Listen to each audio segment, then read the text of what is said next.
everybody. First of all, I want to thank every one of you seated in the hall. It takes a lot of effort.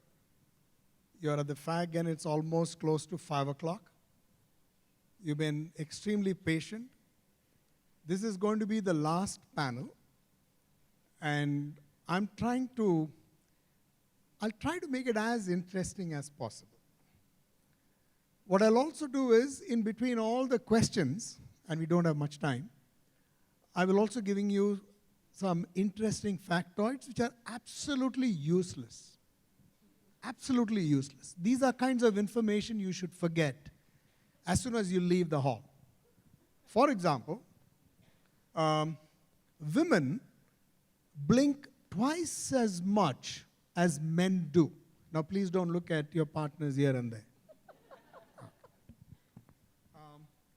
My name is Nathan, and I'm your moderator for this evening.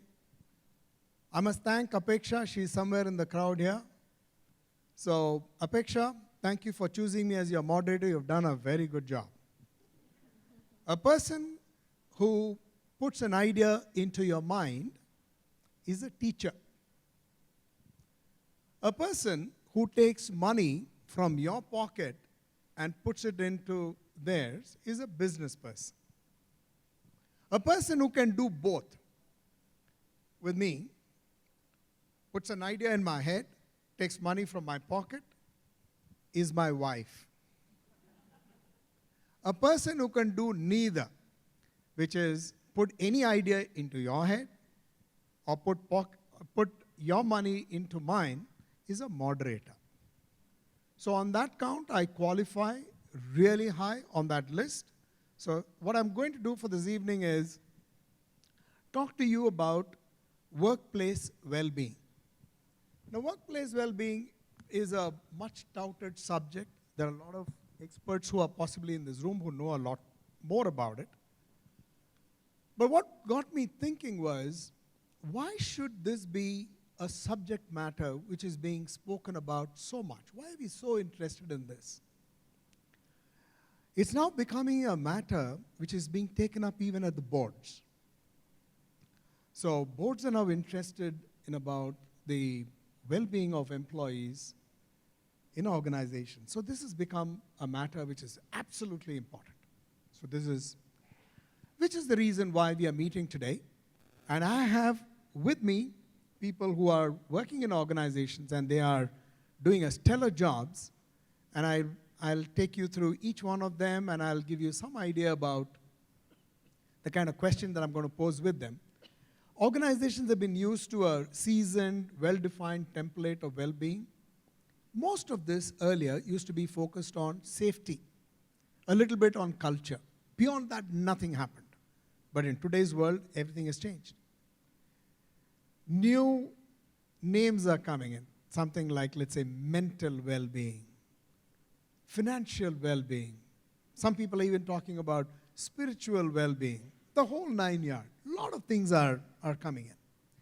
So this panel is going to be looking at, amongst other things, do we also use technology in checking out the well-being of people?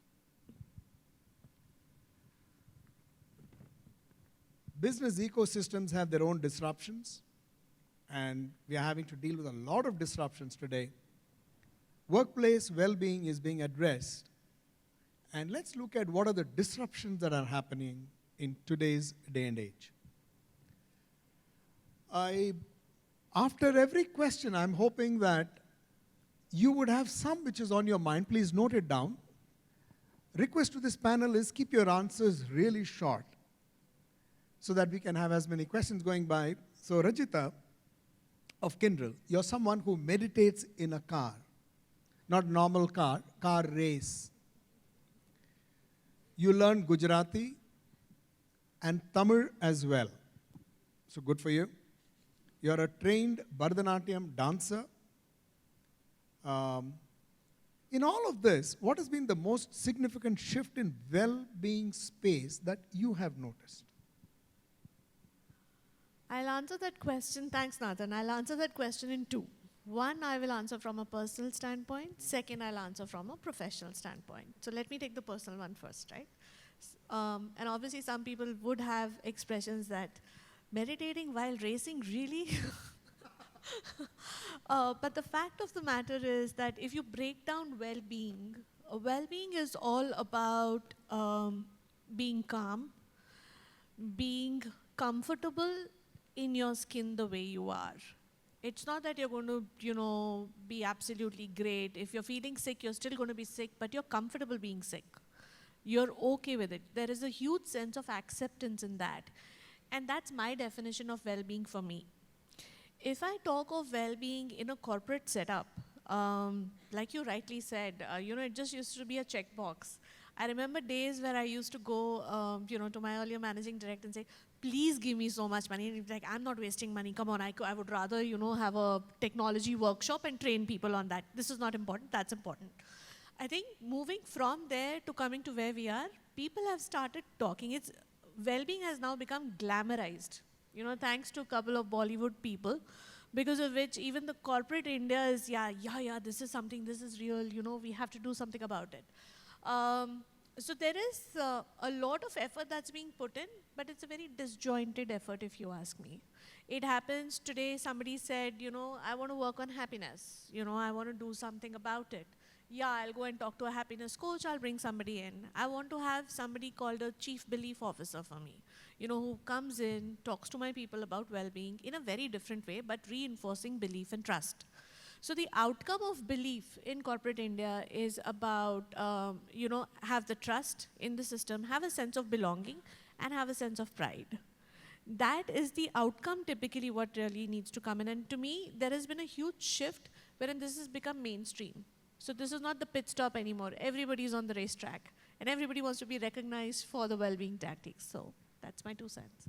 Thank you, Rajita. Thank you so much for a car racer who meditates. This is just terrific what you just spot on. Moving to you, Niharika. You're a trained classical singer with a few concerts to hand. You're also a techie who has built and scaled products in the HR space. Amazing. Simply amazing. What do you think is the technology use that is the #1 need of employees' wellness? Thanks, Nathan. And you got to teach me how you manage to meditate while driving the car, by the way. Very important skill to take. But, so I think I'll kind of break this sort of question into 2. One is, what's the need of, or what is the #1 need of corporate wellness? And second is the role that tech plays in it, right? So when you think of need and the challenges of corporate wellness at large, the setup that we are in right now, there are a bunch of things which are honestly very different from what we are traditionally used to from an HR setup perspective, hybrid work, remote workers. Like Rajita mentioned, the entire wellness space exists, but it's extremely disjointed. Insurance sits somewhere else, mental well-being sits somewhere else, employee engagement sits somewhere else. So that entire ecosystem is extremely broken. And that's where the role of tech really comes in, where that becomes the conduit of STOT that stitches the entire ecosystem together, right? Now, the fundamental challenge with wellness, if you think of it, is it's a good to have, it's still a buzzword, sadly, but there is no way of really quantifying and saying that, yes, this is an imperative. It's a conversation you mention in a boardroom, but you don't necessarily take an action towards it, right? And that's where tech can become an exceedingly strong and powerful tool, right? Specifically the space that I am in. When I say, the wearable space, Noise, we are the largest wearables in India right now. And the role that we feel that wearables is playing in the sort of corporate wellness space is we are the conduit that stitches the entire wellness and healthcare ecosystem together by putting a level of intelligence on top of it, by providing insights. And what do I mean by that? Think of it this way, I'm wearing a smartwatch. I'm sure a lot of you all would be in the space here, right? Imagine getting real-time insights on what your body needs at that point in time, right? Do you need to do something that is actively taking care of your stress quotient, actively taking care of a physical quotient? Can I then tie it back to, say, programs like, Sachin here? Can it be directly linked to something to do with my mental well-being, right? So we feel like this is a layer that stitches everything together. And this honestly was the backbone for which that, the corporate wellness program that we've created for organization rests on, where we become the starting point and we stitch the entire sort of wellness ecosystem together. Fantastic, fantastic. Thank you so much. I had no idea that this is what a noise can do. But thank you for what you're trying to do for organizations. Thank you, Niharika. Now, coming on to Sachin. Sachin is from the Happiest Minds. For a Punjabi who does not know how to dance, you're doing well. For a Punjabi who doesn't know how to dance and is a vegetarian, you're doing exceedingly well. So tell me, Sachin, what changes do you anticipate in the wellness space in the near future? A lot of changes happening. So what's the change that you foresee? Thanks, Nathan. And I think good thing about having the last panelist when you're having this conversation is that I can build on both what Niharika and Rajita has said. And how I see, and if I have to crystal gaze about how things are changing from a wellness perspective, is first what Niharika said, a deep integration of technology into wellness. I think that's something that is a default. Wearables, the hardware, the software, the analytics, the insights, I think we're just going to build over it. That's something which is a by default. The second area that comes to my mind is, and that's something which is different, is the wellness managed services. This whole space already have multiple players.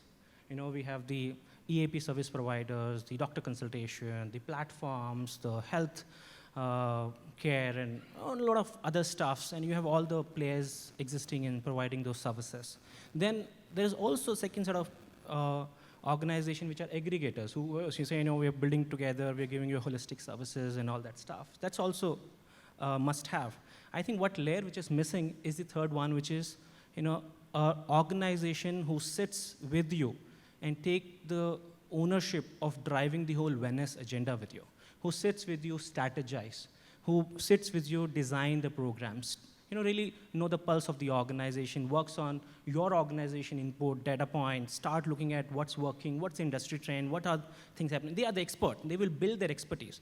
And they will execute that program with, obviously, their own capability, with the whole ecosystem of partners which are already mushrooming. So I think that's what I feel is, just like in IT services, this has matured as an organization, as an industry. You have IT managed services. And similarly, you're expecting that there would be a wellness managed services. The third point is building on what we just were sharing that, wellness has become a board agenda. Yes, right now, board want to know what you as an organization doing for people's well-being. But this has not moved into a business metric yet. No, I think that's the next shift, where just like you have a business metric, you have an operations metric, you have profitability metric, you have people metrics.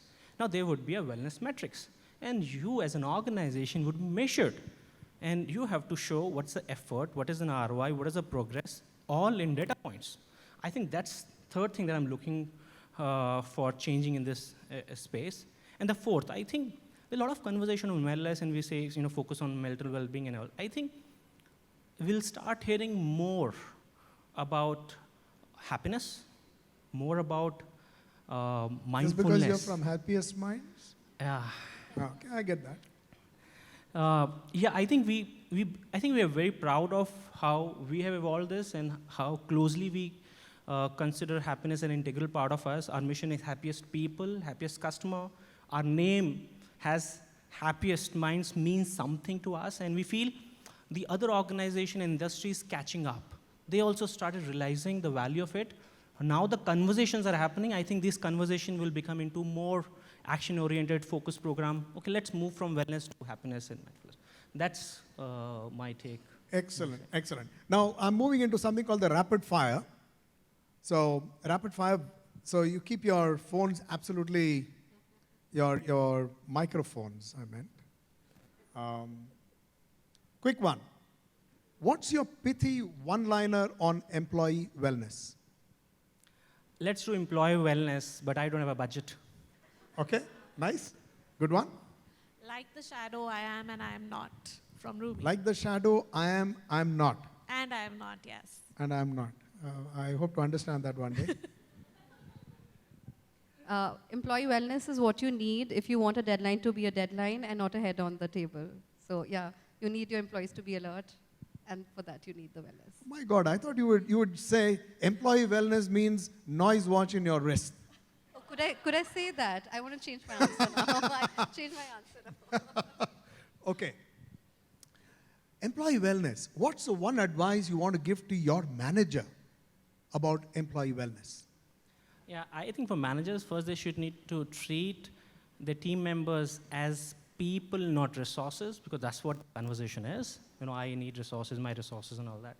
And give equal respect to your well-being and your team members' well-being. Excellent, excellent. Rajita?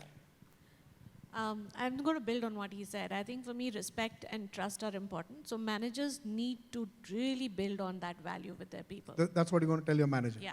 Okay.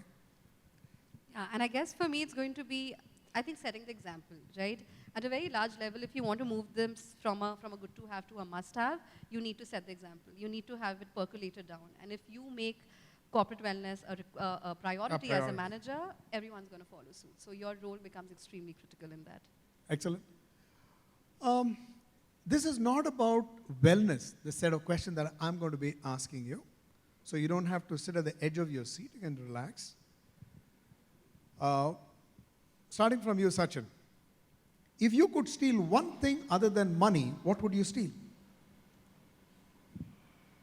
Health? Health. The spiritual place. Spiritual, okay. Spirituality, okay. Yeah, I guess it's got to be peace of mind. Peace of mind. Big peace? Yeah. Okay. It could be. It depends on whether it's a PIC or a PC. Okay. Sachin, back to you. What object best represents your personality? A symbol. What object would symbolize you? Water? Water? Okay. Ferrari. Ferrari. But of course. Okay. Yeah, I'm going to say clay, fairly malleable. Okay. Nice. Now starting with you, Niharika. What is your one advice to your boss?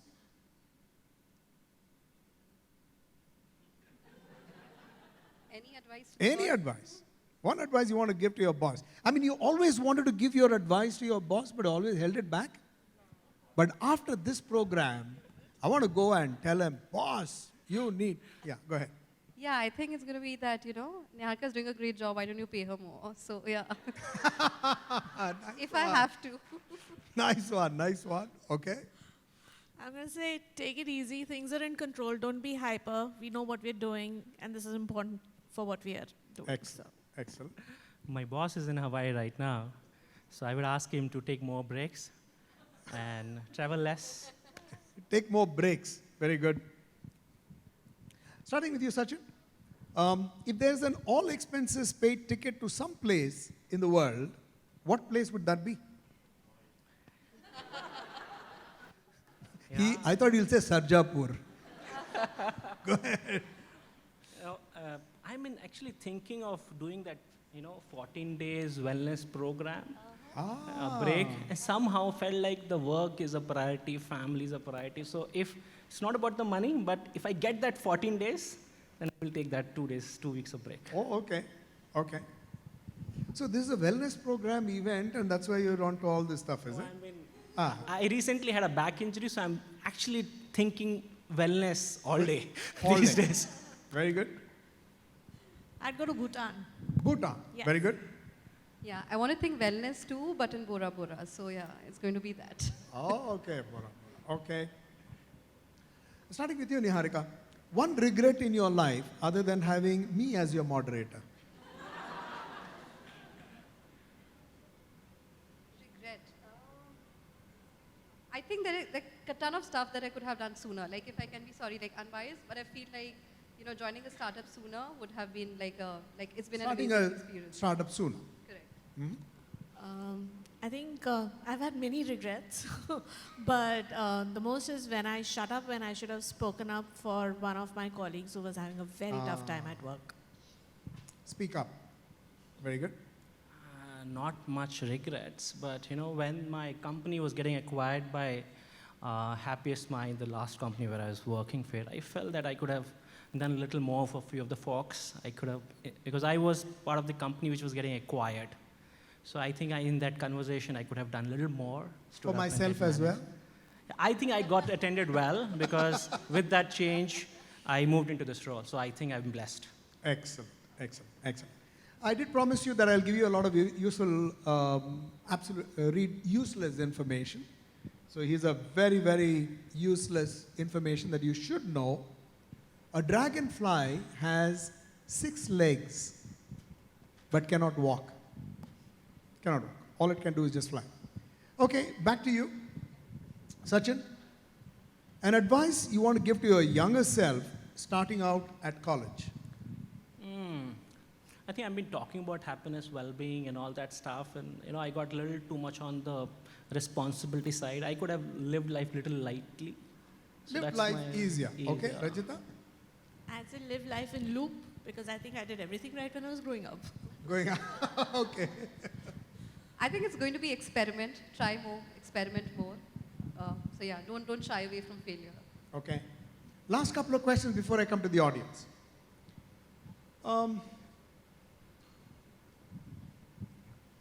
A movie that you really love. I don't know. I love Bahubali, Bahubali. and Part I can one or watch part two? that any number of times. Why? So I just love that. Bahubali. Part 1 or part 2? Both. Both. Okay.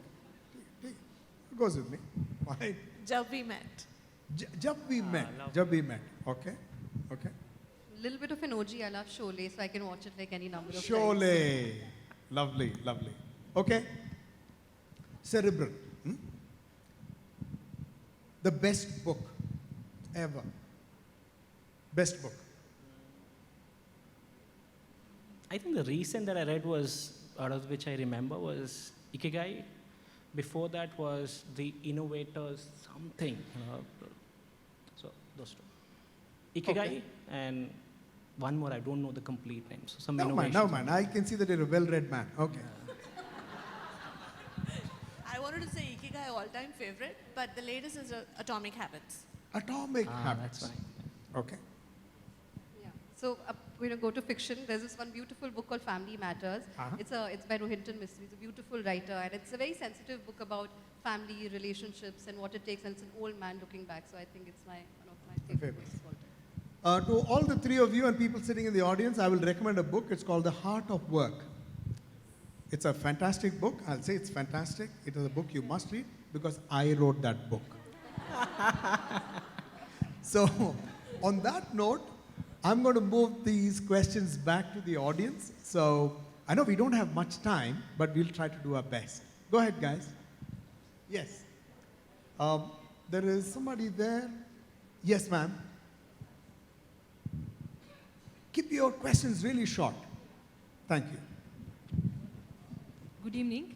So, getting on to the question directly, we've been speaking about well-being all through in all the sessions today, and I just wanted to understand from all the HR folks here, is the well-being program also customized to the HR folks?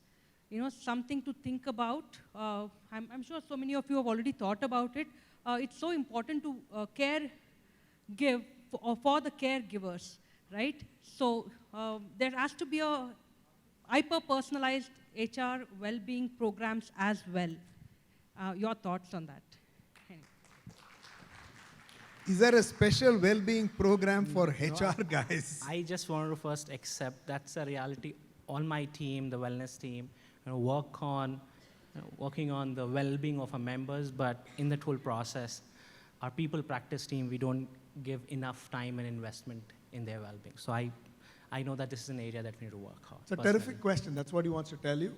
And the other thing he admits that that's a problem that he has as well. I think it's a universal problem. I think we all say this, physician, heal thyself. And charity begins at home. We've got to take care of our health ourselves. So great questions. One more question from the audience. Yes, sir?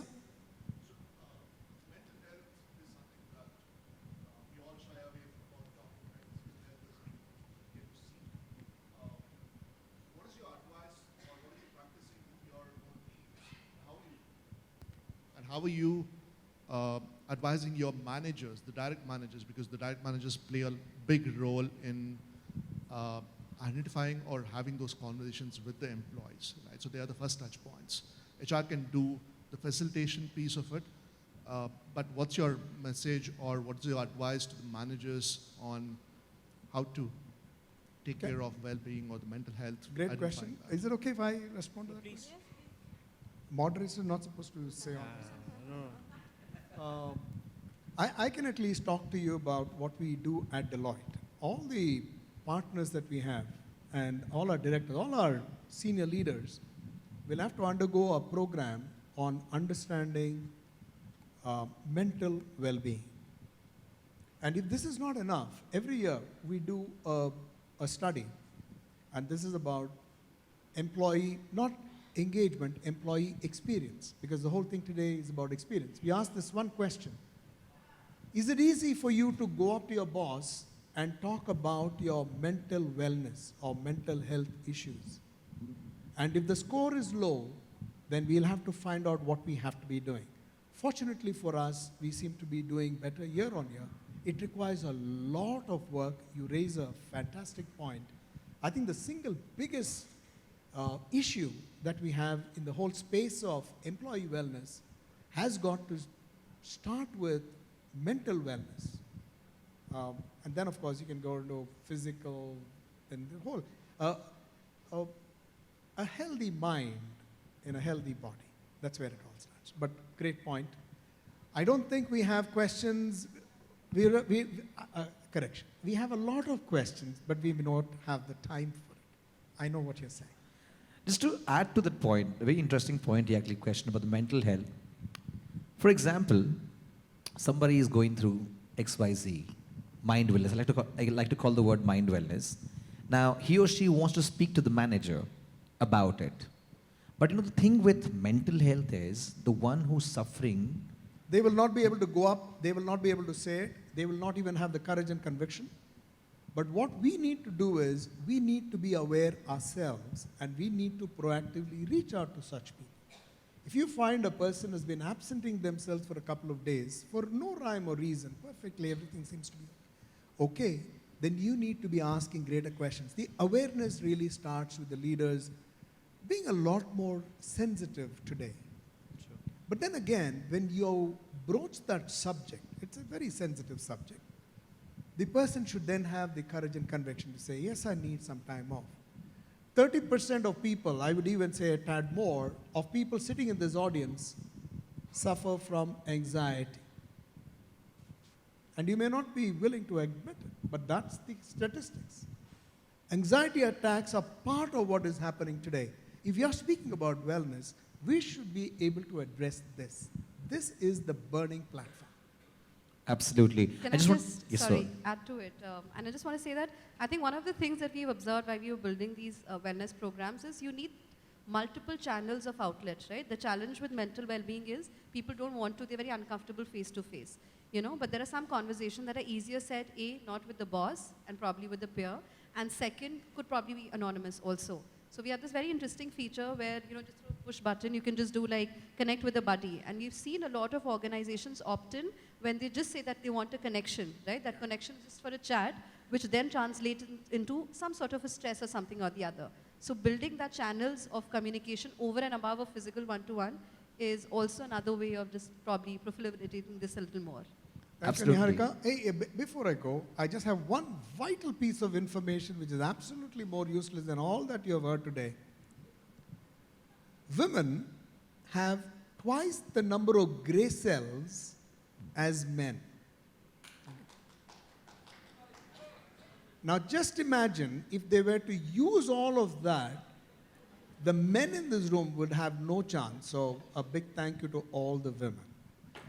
So on that note, thank you all very much. You've been a lovely audience. I am sure you have a lot of questions.